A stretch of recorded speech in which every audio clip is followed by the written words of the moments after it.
India, primal ground of spirituality, a land of yearning for those in search of wisdom and salvation. It's a strange and enticing civilization, thousands of years old, situated beyond the mythical border of the Ganges River.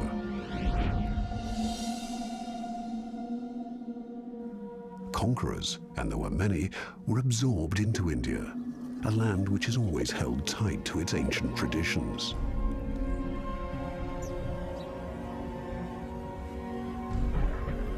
According to age-old wisdom, this is paradise, the place where man discovers his true self. Here, after many cycles of life, he finally becomes one with the all-embracing cosmos. This culture, dating back to a time of mythical darkness, has poetically passed on its unique legends and portrayed them in its astonishing architecture.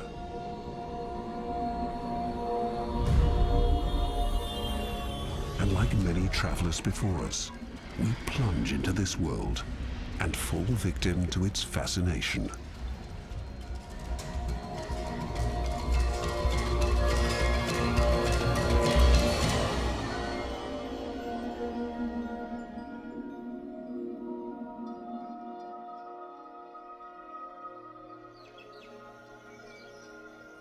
Jains make their pilgrimage to Ranakpur, believers in a religion which emerged long before the modern era.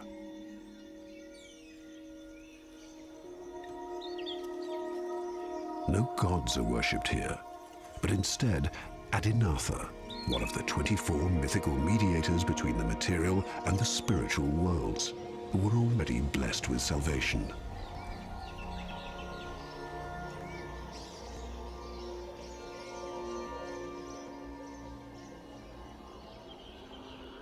It is the aim of every soul to ascend to this ideal state of consciousness, to rise to ultimate salvation. The soul must be purified, and this is only possible through a simple, humble, and ethical way of life.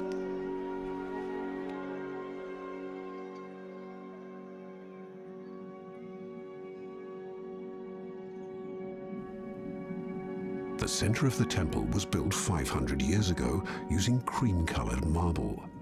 It is bright and airy and open on every side. No priests are required to perform the rituals. The believer acts on his own behalf. This is an ethically challenging religion. All living existence has a soul, not just humans, but plant and animal life too, and even water. Non-violence towards every living soul is an essential part of Jainism, and there are also rigorous dietary regulations. In fact, most professions are therefore equally taboo. The pursuit of truth and the rejection of unnecessary property are essential requirements. This is too much for most people. So Jainism, in comparison to Hinduism, is the preserve of comparatively few.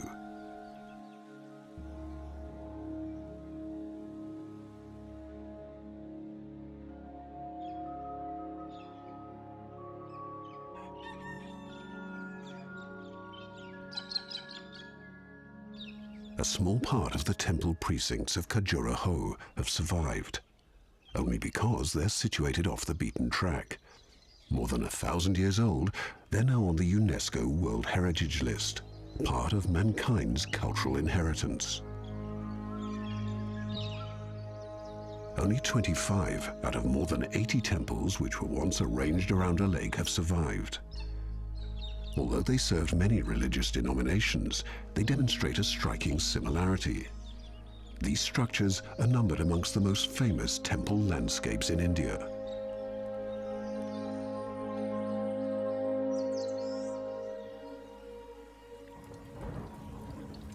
Classical Indian temple architecture is famous for its incomparably magnificent ornaments.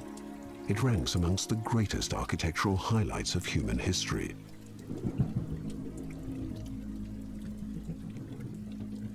But Khajuraho has become particularly famous for its unusually revealing portraits of human sexuality.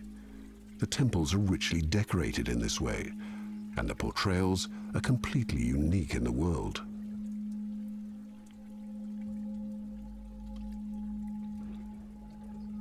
They date back to ancient fertility cults and their mother goddesses. The creation of the world was equated to sexual union.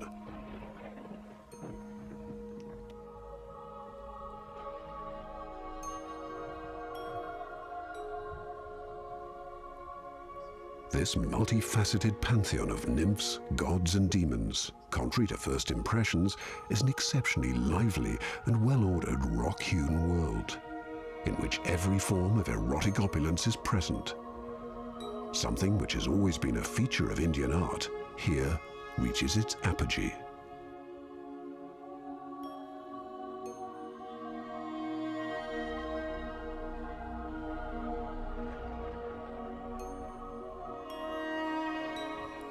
After all, what we see here is a reflection of the universe, something that it is the aspiration of all earthly existence to become one with.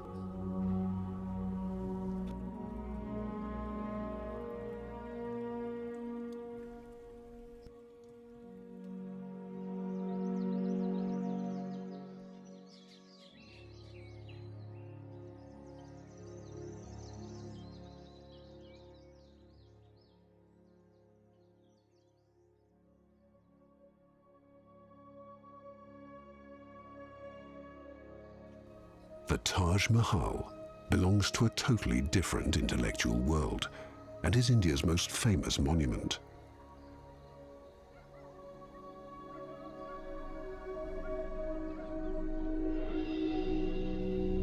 The Islamic Mughal Shah Jahan, one of the great dynastic rulers of the 17th century, spared no expense in erecting the building as a monument to his favorite wife, Mumtaz Mahal, who died while giving birth.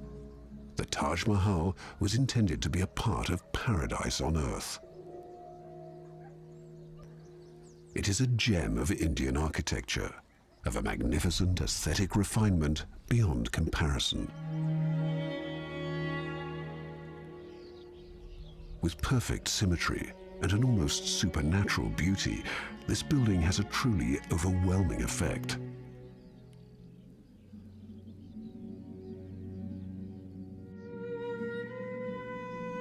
The ruler Shah Jahan spent the last years of his life held captive by his own son, but he was immortalized by the Taj Mahal, the monument dedicated to his great love, where he himself was eventually laid to rest.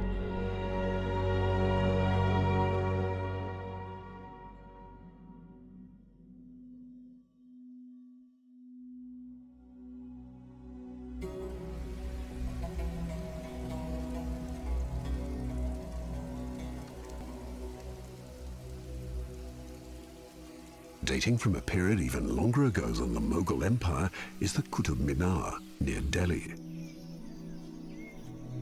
The name means axis of the world, and the tower is intended to cast God's shadow to the west and to the east.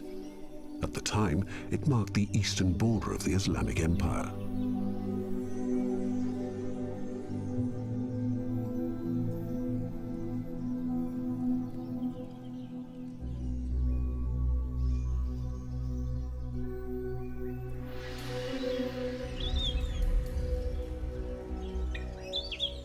But nothing lasts forever.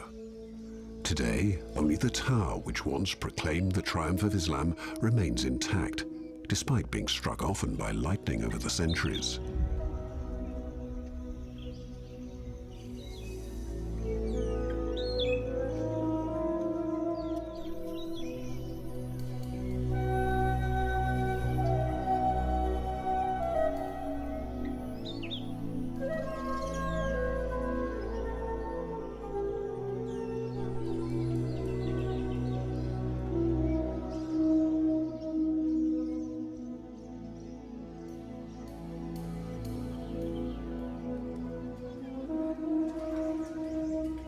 Great architectural structures in India are rarely seen as museums. They are, in fact, viewed as part of everyday life.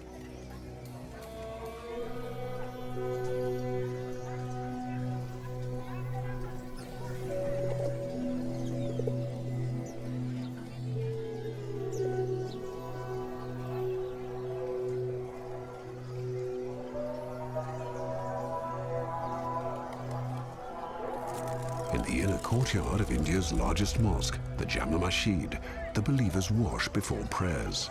This is a ritual act.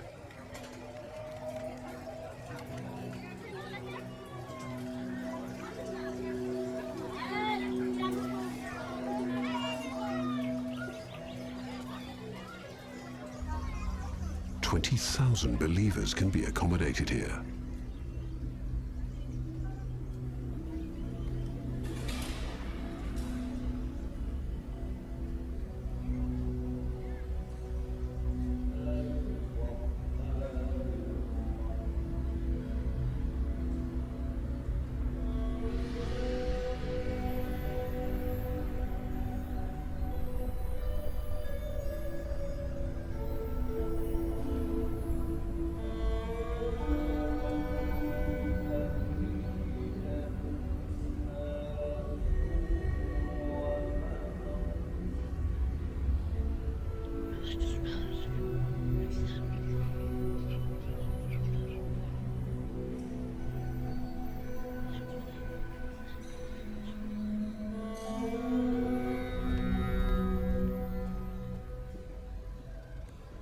Close by the mosque lies the historic district of the Bazaar of Old Delhi.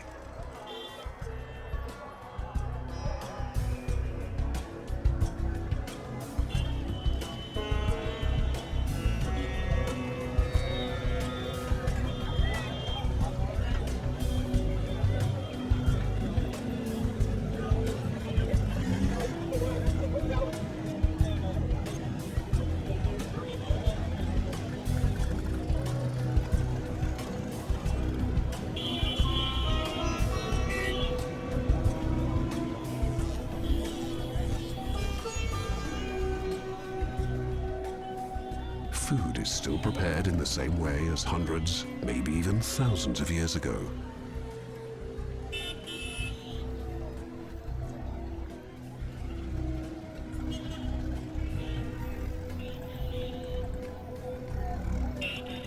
Nonetheless, this everyday life is certainly full of fascination for visitors.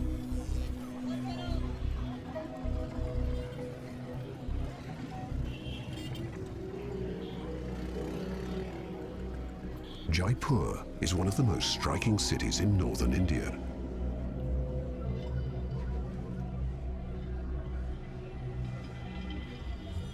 It is known as the Pink City, and the reason becomes apparent at nighttime. As does its construction on a strict chessboard plan.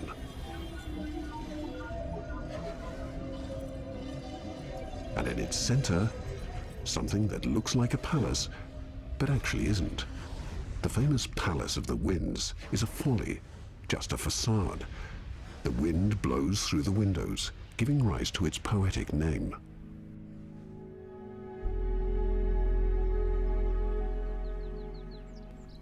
In the middle of the lake lies a Maison de Plaisance, a summer residence erected by a prince. The impressive displays of splendor of Indian royalty are most apparent in Udaipur.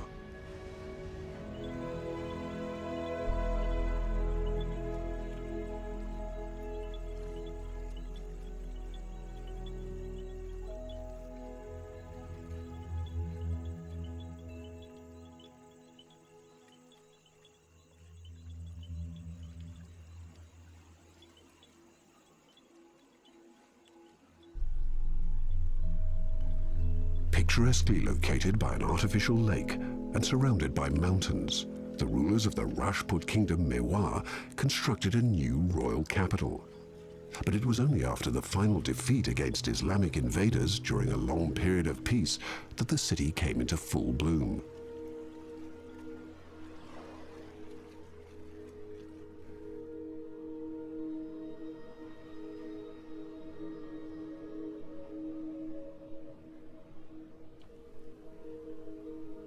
Sunrise at the edge of the Thar Desert, the land of death.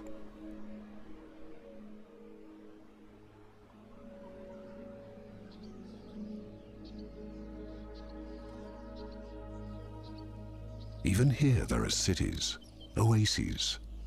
Clans from Rajput escaped from the Islamic conquerors into this forbidding and remote country in the west of India and made it their home.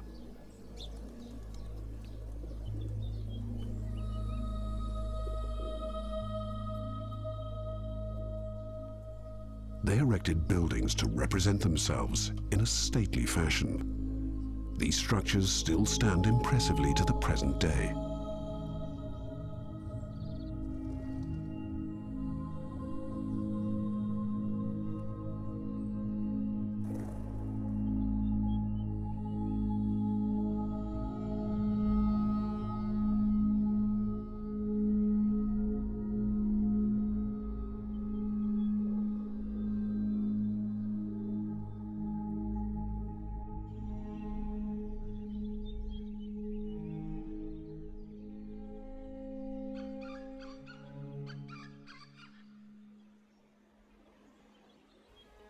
Majestically enthroned on a red cliff, the fortress of Mehrangarh.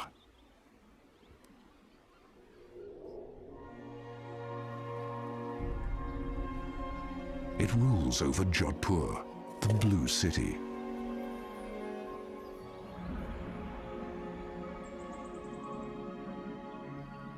This palace took several centuries to build.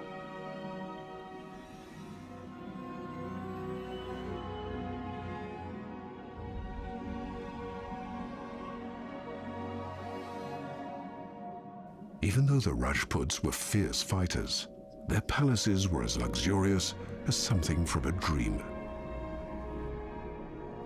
This precious 18th century sedan chair was coated with gold leaf and needed 12 men to carry it.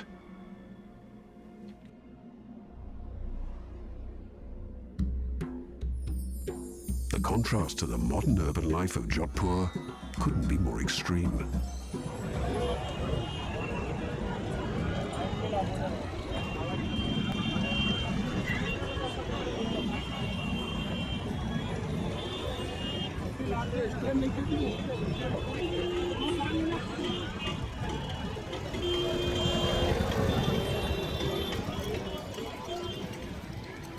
This is an India which is searching for a place between tradition and the future.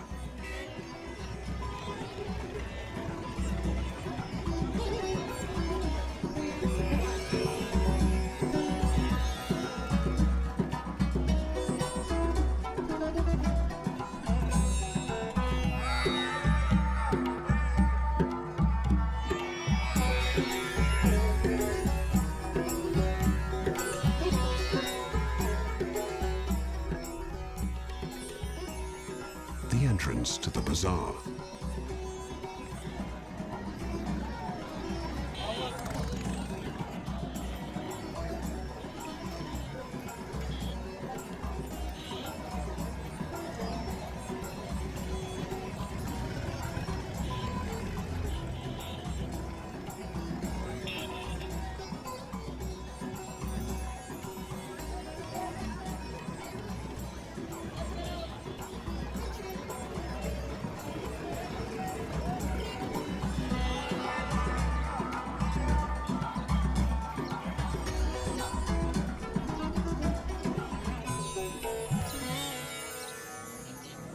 Sacred cows, something usually misunderstood in the West.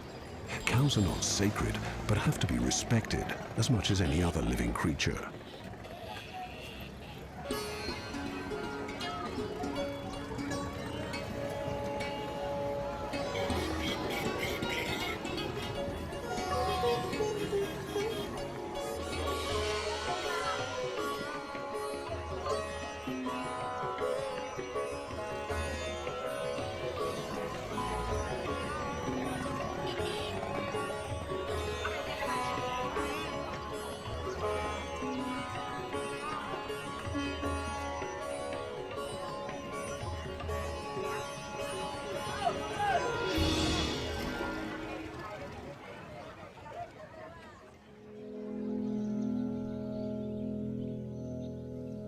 Water, trees, and plenty of greenery. But Jaisalmer, an old trading post which became a residential city, is located in the desert very close to the border with Pakistan.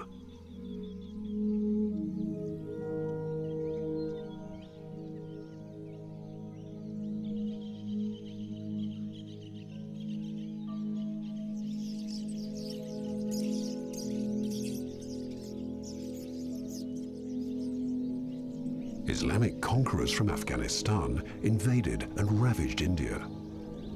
Therefore, local rulers created new fiefdoms in the middle of this hostile environment, but ended up fighting each other, never finding peace.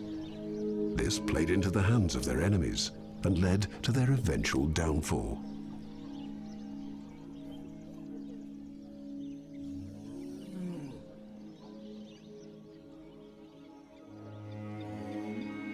Something that makes Jaisalmer unique amongst Indian cities are the Havelis, private mansions of powerful, wealthy merchants.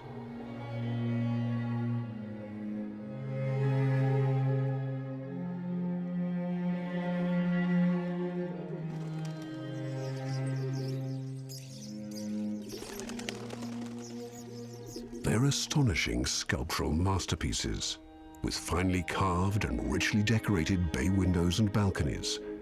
The lattices, columns, and capitals sculpted in stone, elevating these facades to the highest form of art.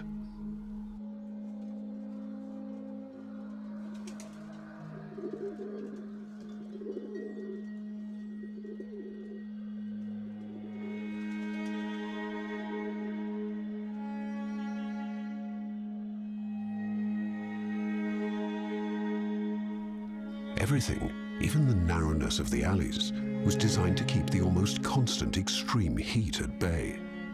Every breeze was welcome. This was the pragmatic intention behind this elaborate structure.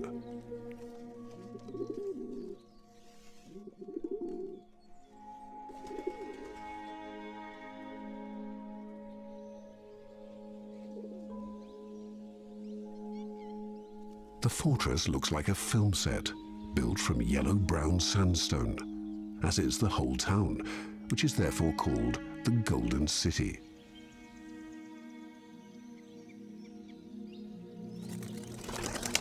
Temples of different denominations exist in the fortress too.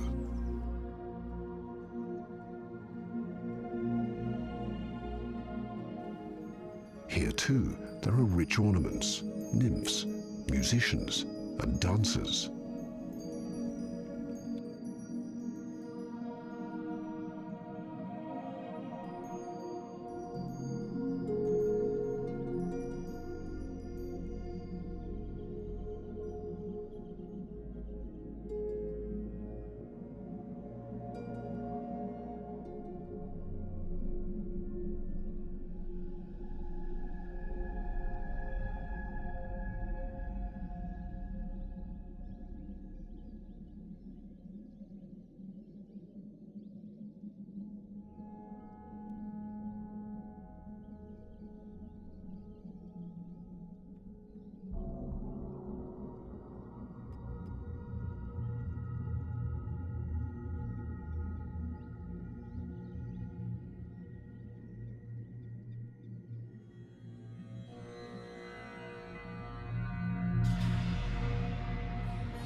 Side by side, the spiritual world and the secular reality of material existence. Jaisalmer was a trade city, a transit terminal for opium, spices, and grain. Camel trains left here for Afghanistan, China, Madras, and Calcutta.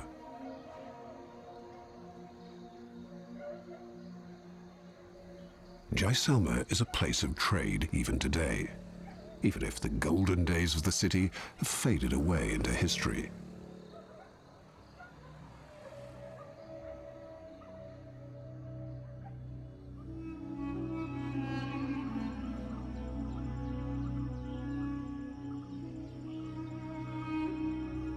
Sunrise in Ranthambore National Park.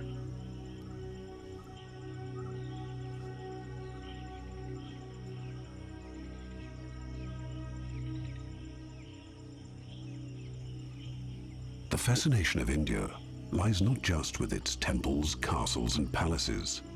Its landscapes and wildlife are also completely unique.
Tigers live in the national park as well, but it takes a lot of luck and patience to see them.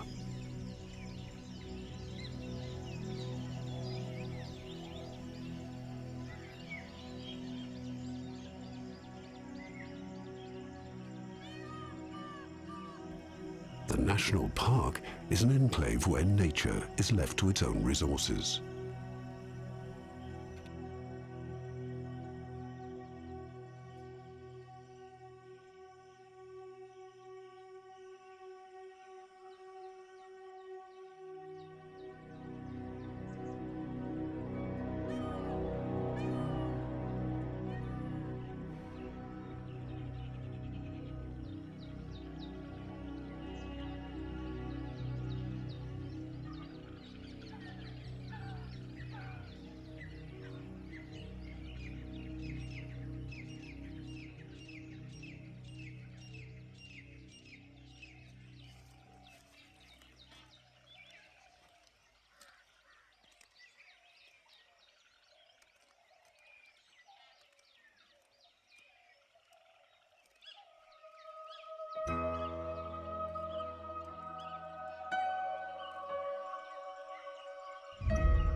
And Brahma, sovereign of the world, dropped a lotus flower down to earth.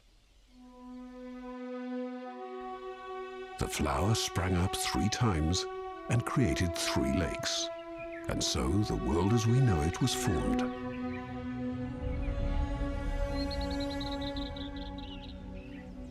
For this reason, Pushkar is one of the most divine sites of Hinduism.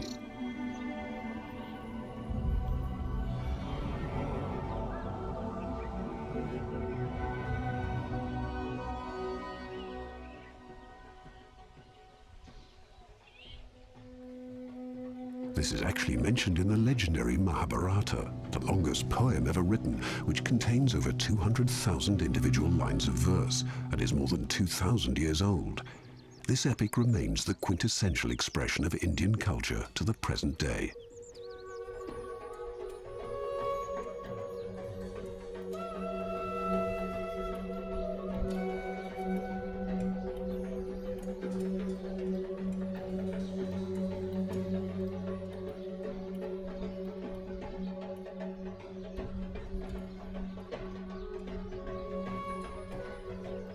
There is a completely peaceful atmosphere, and anyone who comes here is clearly serious about their belief.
As the sun rises, there is not yet much to be seen, but this is just a prelude to the biggest religious gathering in the world.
The Kumbh Mela takes place in a 12-year cycle.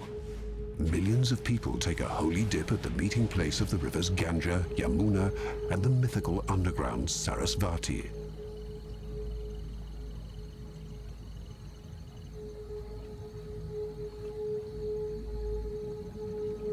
Believers arrive from all over India and all across the world. They have mostly been traveling for weeks, and quite often on foot.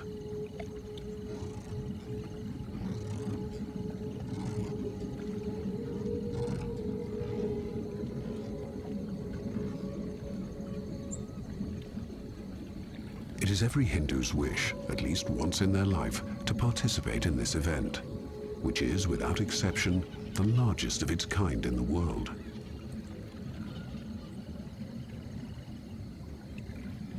Kumbh Mela means Feast of the Jug in English. Its origins stem from the legend of the twirling of the milk ocean, when Amrita, the nectar of immortality essential to gods and humans, was spilt from a jug. One of 4 drops fell to earth, exactly here, where the pilgrims gather to celebrate the Kumbh Mela.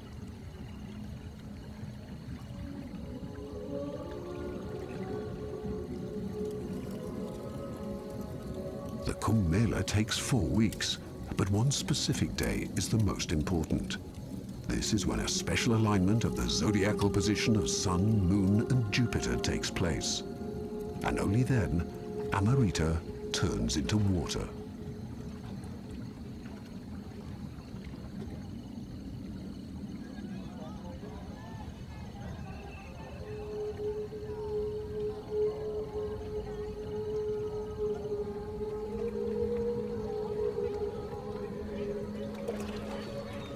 The holy day starts at midnight.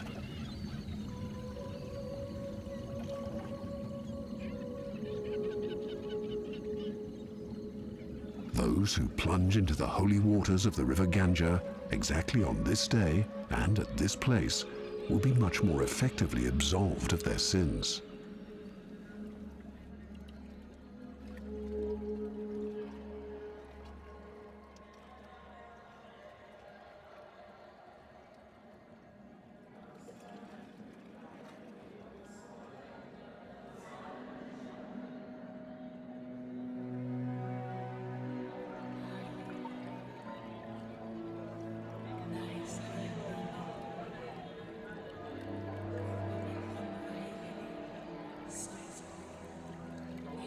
This is a mystical moment, which most pilgrims have yearned for many years.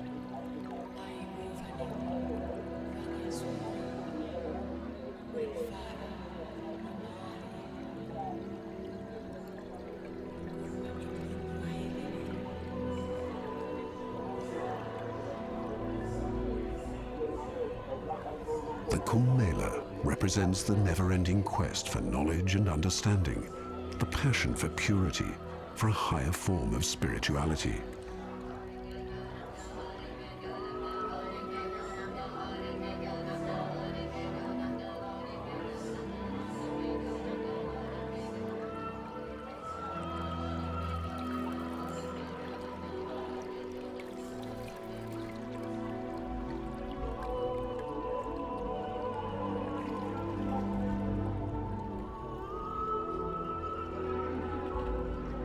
Rituals bring these people closer to what they seek.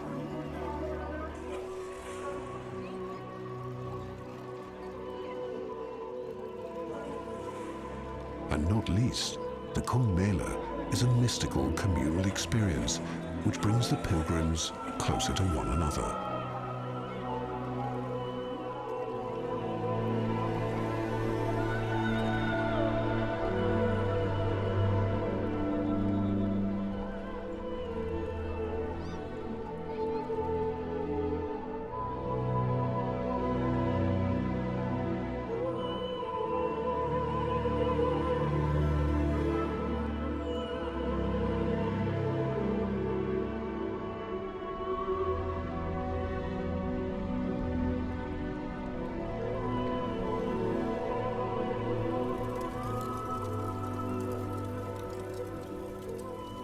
After the holy bathing, each believer feels like a new person.